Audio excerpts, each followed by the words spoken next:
Hello दोस्तों, welcome back for the new session. आज हम डिस्कस करते हैं गो लैंग्वेज में अरे के बारे में।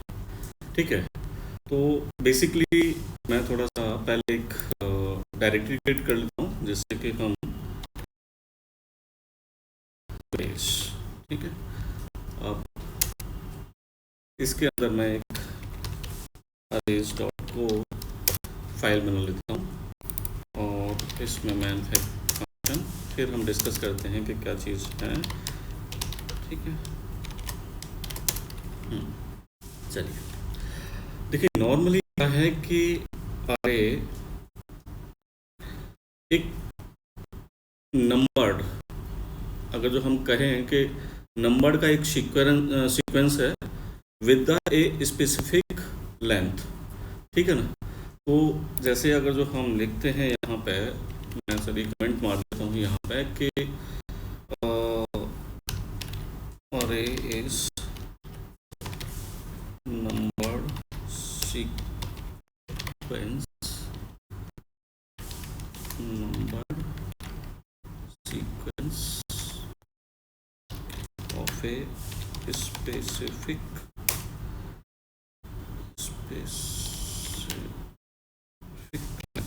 ठीक है, नॉर्मली। ठीक है, अब मैं थोड़ा सा इसमें ये बता दूं आपको कि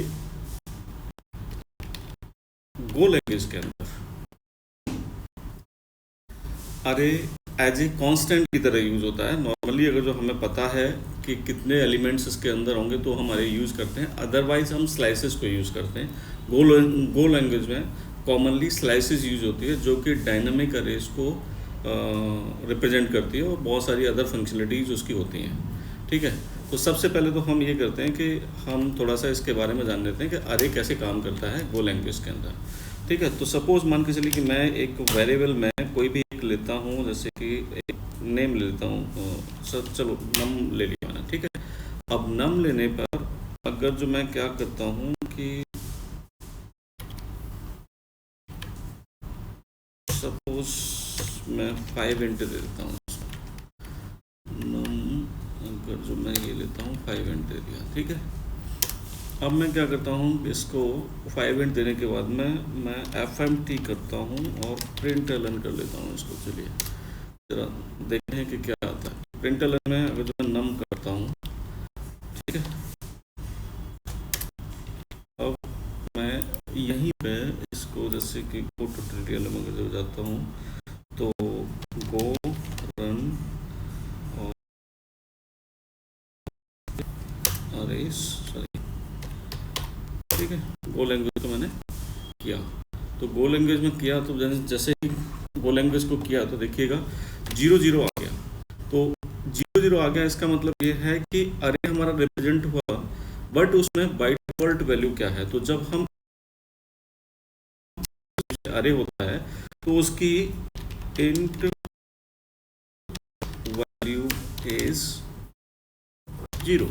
ठीक है, अब इसी के केस में मैं क्या करता हूँ, एक वेरिएबल बनाता हूँ और मान के चलो कि नाम लिया है मैंने और मैं बूल्स लेता हूँ। ठीक है, अब बूल्स में मैं क्या आपको किया 5, तो मैं 5 ही देता हूँ या 4 ले लेता हूँ इसमें।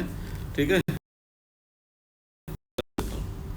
अब मैं क्या करता हूँ कि ये बूल्स बूल्स को प्रिंट करता हूँ साथ में। ठीक है, तो अब क्या आएगा हमारे पास, देखिए फॉल्स फॉल्स फॉल्स फॉल्स। इसका मतलब क्या है, इसका मतलब ये है कि मैं इसको ऊपर लिखता हूँ इंट। ठीक है, और इसको मैं लिखता हूँ बूल। तो बूल की जो डिफ़ॉल्ट वैल्यू होती है, जैसे मैंने पहले भी उसमें बताया था, बूल्स की गो लैंग्वेज के अंदर बूल्स की डिफ़ॉल्ट वैल्यू जो होती है वो फॉल्स होती है। एक एग्जांपल लेता हूँ, स्ट्रिंग डिफ़ॉल्ट वैल्यू इज, ये समझ लो कि ये एम्प्टी होती है। यहाँ पे अगर मैं कंसिडर करता हूँ इसको, तो ये मतलब एक एम्प्टी वैल्यू होती है ये। ठीक है, अब उसको एक एग्जांपल के तौर पे हम देख लेते हैं कि वेयर स्ट्रिंग आता हूँ उसके अंदर, और मैं यहाँ पे 3 सपोज 3 ले लेता हूँ, ठीक है, और मैं इसको स्ट्रिंग करता हूँ।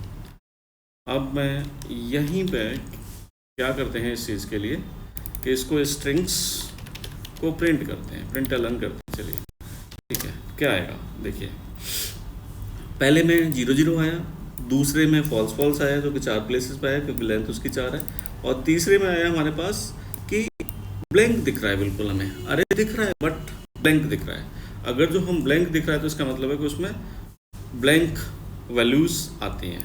अब क्या करते हैं कि इनको थोड़ा सा प्रैक्टिकल फॉर्मेट में स्टार्ट करते हैं कि जैसे अगर जो हम इंटीजर में जो हमने लिया है तो उसमें हम क्या कर सकते हैं कि वैल्यू को असाइन कर सकते हैं, लेकिन वैल्यू असाइन करेंगे तो हमें पता है कि उसकी इंडेक्सिंग क्या चल रही है, उसका नंबर क्या चल रहा है, क्योंकि हमने अरे में पहले से स्पेसिफाइड किया हुआ है उसको। जैसे ही अगर जो हमने ये चीज़ की है तो मैं क्या करता हूँ कि 0 इंडेक्स पे उसके कुछ वैल्यू डालता हूँ। 0 इंडेक्स पे मान के चलिए कि 40 मैंने वैल्यू डाली, ठीक है। अब मैं यहीं पे ऐसे ही इसके लिए करता हूँ, बूल्स के लिए मैं क्या करता हूँ कि 4 इंडेक्स पे, सॉरी 2 इंडेक्स पे मैं क्या करता हूँ उसमें ना ट्रू डाल देता हूँ, ठीक है। जैसा आपको पता है कि फॉल्स, मैंने अभी एक्सप्लेन किया कि फॉल्स वैल्यू आती है उसमें बाय डिफ़ॉल्ट, ठीक है। अब मैं क्या करता हूँ इसमें स्ट्रिंग्स और इसमें जैसे कि मान के चलो कि 1 पे ही या 0 पे 1 पे ले लेता हूँ, 1 पे ले लेता हूँ मैं, डाल देता हूँ गो लैंग, ठीक है। देखिएगा अब इन्हीं का रिजल्ट क्या रहेगा आपको पता होगा। जैसे ही देखिए आपने, मैंने लिखा उसमें 0 इंडेक्स पर नाम, 0 इंडेक्स पर 40, तो डेफिनेटली 40 आ गया। अगर जो मैं यहीं पे इसको 1 इंडेक्स पे एक और डाल देता हूँ, 1 इंडेक्स पे मैंने डाल दिया 30, ठीक है, तो उस इंडेक्स पे 30 वैल्यू साइन हो जाएगी न्यूमेरिक में, देखिएगा 40 30 और उसके बाद की जो वैल्यूज आ रही है वो 0 0 वैल्यूज आ रही हैं।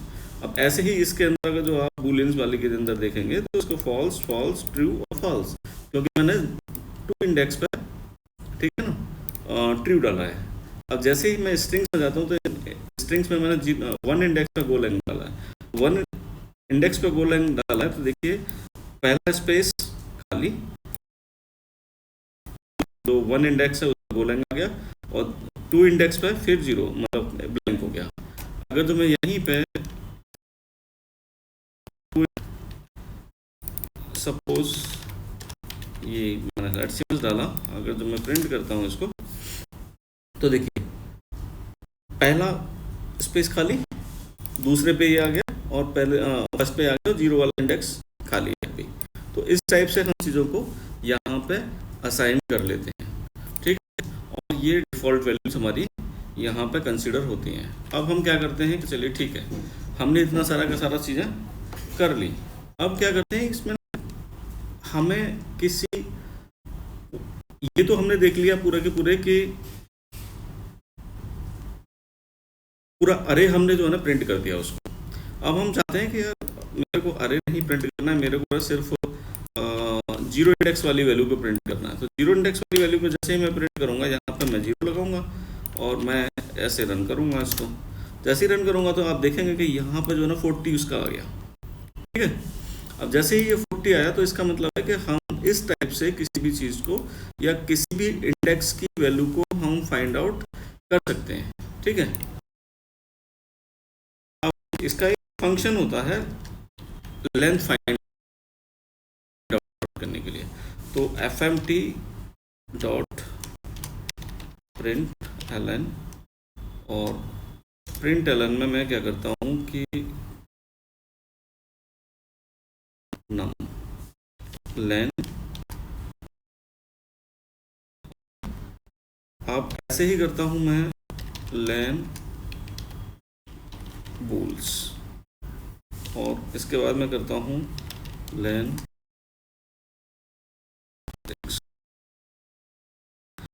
मैं करता हूँ कि इनको ना यहाँ पे कमेंट देखिए 5 4 और 3। अगर जो आप देखेंगे यहाँ पे जो हमने डिफाइन किया है, ये लेंथ डिफाइन किया यहाँ पे, तो इसकी हेल्प से, लेंथ फंक्शन की हेल्प से हमारे पास ये आ गया, इसकी लेंथ आ गई, ठीक है। अब हम डिसाइड करते हैं कि डिफाइन करते हैं कि हम वैल्यूज को एक ही सिंगल लाइन में कैसे डिक्लेयर कर सकते हैं किसी चीज को, ठीक है ना। तो मान के चलिए कि ये है, जैसे हमने अभी तक इतना टाइम भी, जैसे कि हम जो है ना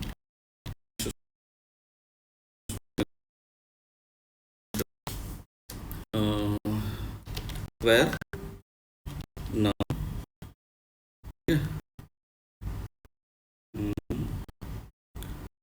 where now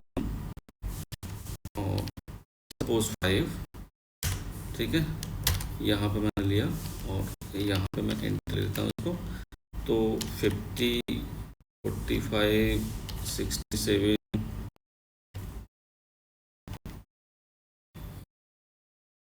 ठीक है, सॉरी ये मेरे पास होता है जो के लिए, तो हमारे सही तो है 3 और 5, ये right int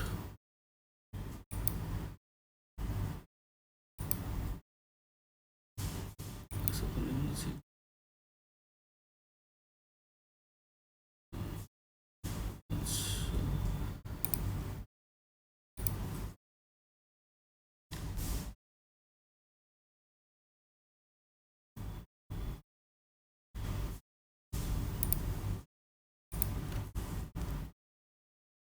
fmt dot println और ये हमने नम कर दिया, ठीक, और नम करने सिंटैक्स यहाँ पे नहीं लगना चाहिए, चलिए। अच्छा, एक सिंगल लाइन में हमें करना है तो हम इसको डायरेक्टली ऐसे कर सकते हैं, इस टाइप से, ठीक है, और इस टाइप से हम करेंगे तो fmt अगर जो हम लेते हैं तो यहाँ पे ये होना चाहिए, ठीक है। अब जैसे देखिए इस टाइप से हमने इसको अगर वो किया तो यहाँ पे इनिशियलाइज हो गया। अब अगर जो मैं यहाँ पे एक और एलिमेंट डालता हूँ तो ये एरर दिखाएगा यहाँ पे, क्योंकि हमने लेंथ डिफाइन कर रखी है 5 की और हम यहाँ पे डाल रहे हैं 6 एलिमेंट्स इंसर्ट करना है उसके अंदर। अगर जो आप इसको प्रिंट करेंगे अभी के केस में, ठीक है, तो 50, 45, ठीक है, इस हम डिक्लेयर कर सकते हैं किसी भी वेरिएबल की वैल्यूज को, ठीक है। अब एक और एलिमेंट होता है इसके अंदर कि हम जो है ना डायरेक्टली के मान के हम करते हैं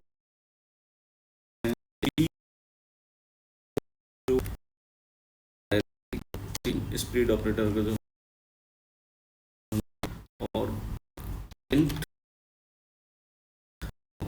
में हम जो है ना, जैसे कि 100 ले लिया, सपोज 45 ले लिया, सपोज 62 ले लिया, ये ले लिया और ये ले लिया, ठीक है। अब अगर आप देखेंगे इसमें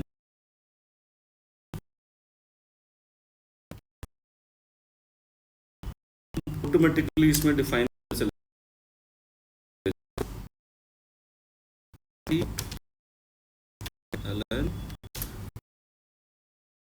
डिफाइन किया, ठीक है।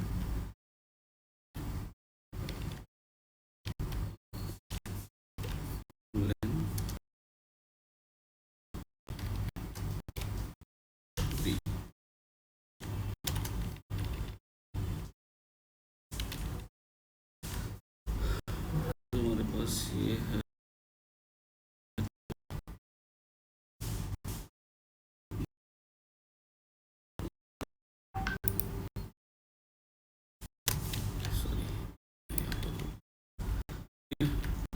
अगर जो मैं इस चीज को प्रिंट करता हूँ यहाँ पे,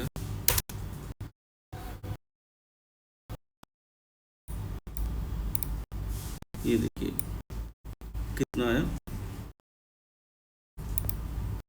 7, इसकी लेंथ जो आई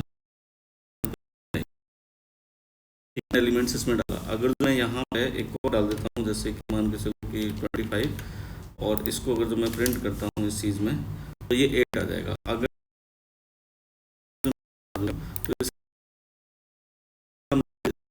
है तो हम ये ऑपरेटर लगाएंगे, स्प्लिट ऑपरेटर, एंड उसके बेसिस पे हम कितने भी इसमें जो है ना बग दे रहा था, जैसे कि 5 हमने डिफाइन कर रखा है, तो 6 वाला एलिमेंट अगर जो हम ऐड कर रहे थे तो डेफिनेटली वो प्रॉब्लम कर रहा था, लेकिन इसमें वो प्रॉब्लम नहीं कर रहा, जितने भी हम डाल रहे हैं उसके हिसाब से वो उसको प्रिंट करता जा रहा है। तो मैं इसकी लेंथ को एक बार मैं यहाँ से इसकी लेंथ को असाइन करता हूँ, ठीक है। और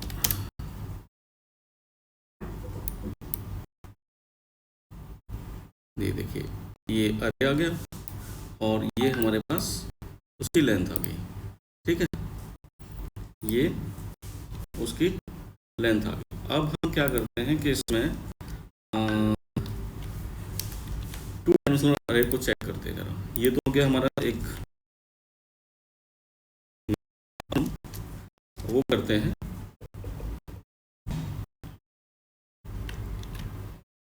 ठीक है। तो इसमें हम 2 डायमेंशनल अरे को हम 2 तरीके से हम चेक करें। तो पहले हम बनाते हैं 2 डायमेंशनल अरे। कैसे बनाते हैं 2 डायमेंशनल अरे कि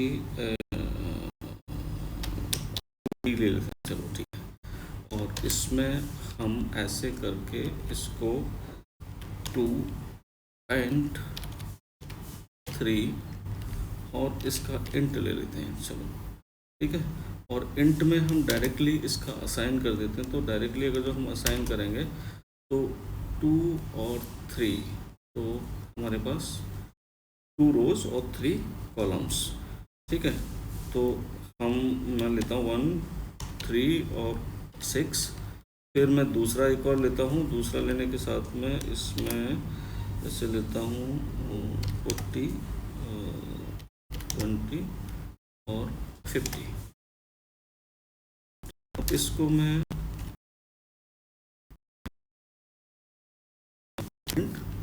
ln, ओके। तो 2D अगर जो मैं इसको प्रिंट करता हूँ तो कैसा रहेगा, क्या रहेगा उसके अंदर, देखिए 1 3 6 और 40 20 और 50, ये हमारे पास ये आ गया इसमें, ठीक है। जब जो है 2D को यहाँ पर रिप्रेजेंट कर लेते हैं, बट हम एक दूसरी तरीके से भी काम कर सकते हैं कि अगर जो हमें प्रीडिफाइंड चीज़ें पता हैं तो उसमें 2D में हम डायरेक्टली किसी चीज़ को असाइन किया जा सकता है। तो हम उसके लिए एक एग्जांपल देखते हैं कि आई का जो है कॉन्सेप्ट फिनिश हो जाएगा। सपोज मान के चलिए कि मैं एक लेता हूँ वायर, चलो 2D ही ले लेता हूँ 2D। इसमें क्या है कि मैं 2 और 3, चलिए 3 ही ले लेता हूँ, और 3 लेने के बाद में मैं एक इंट ले लेता हूँ इसके अंदर, ठीक है। 2D और इसमें हमने इंट ले लिया, ठीक है। अब मैं क्या करता हूँ, इसमें एक फॉर लेता हूँ और i इक्वल टू इस टाइप से, और मैं रेंज 2 ले लेता हूँ, ठीक है। रेंज 2 अगर जो मैं लूँगा तो यहाँ से फिर मैं एक फॉर लूप लगाता हूँ, फॉर, ठीक है। और इसमें मैं क्या करता हूँ, रेंज की स्पेलिंग सही नहीं है, और रेंज मैं लेता हूँ 3, ठीक है। अब देखिए यहाँ पे सारी की सारी चीज़ें आ गई और हमने ये स्पेसिफाइड किया है इस टाइप से। तो मैं क्या करता हूँ कि 2D, ठीक है, और I and J, और इसको मैं I प्लस J कर देता हूँ यहाँ पे। और फिर उसके बाद में मैं 2D को fmt डॉट प्रिंटलन इसको मैं प्रिंट करता हूँ। तो मेरे पास क्या रिजल्ट आएगा ये देखते हैं, देखिए 0 1 2 1 2 3। तो 0 1 2 3 इसलिए आया क्योंकि उसकी J की इंडेक्स 0 है और I की इंडेक्स 0 है, तो उसके हिसाब से जो रेंज चल रही है I की वैल्यू है वो हमारे पास जीरो और जे की वैल्यू जीरो का है, तो पहला इंडेक्स उसका जो बना वो जीरो बना। उसके बाद जे को इंक्रीमेंट चल रहा है, ठीक है ना, जे का इंक्रीमेंट चल रहा है, तो डेफिनेटली वो क्या कर रहा है कि जे को टू पे पहुंचा, वन पे पहुंचा तो वन, जीरो प्लस वन हो गया, और टू वाले इंडेक्स पे पहुंचा तो जीरो प्लस टू हो गया, ठीक है, क्योंकि आई की वैल्यू अभी तक जीरो है। जैसे ही आई की वैल्यू वन होती है और जे की वैल्यू जीरो है दूसरे लूप में, ठीक है, दूसरी रो के अंदर, तो वन और one plus one two and one plus two three. यहाँ पे हमने एक, तो आज की डेट में इस लेसन को यहीं पे फिनिश करते हैं, और नेक्स्ट लेसन में हम आएंगे, बहुत इंटरेस्टिंग टॉपिक है गो लैंग्वेज के, और फंक्शंस जो है ना अप्लाई होते हैं और मैनी तरीके से अप्लाई होते हैं, तो उसके लिए हम मिलते हैं नेक्स्ट वीडियो में, नेक्स्ट लेसन में। थैंक यू, और जिन्होंने सब्सक्राइब नहीं किया है प्लीज़ सब्सक्राइब कर लीजिए चैनल को, जिससे कि आपको हर टॉपिक पर एक अच्छा गाइडेंस मिल सके, और प्लीज़ बेल आइकन को प्रेस कर दीजिए जिससे कि आपको नोटिफिकेशंस मिलते रहे। Thank you guys.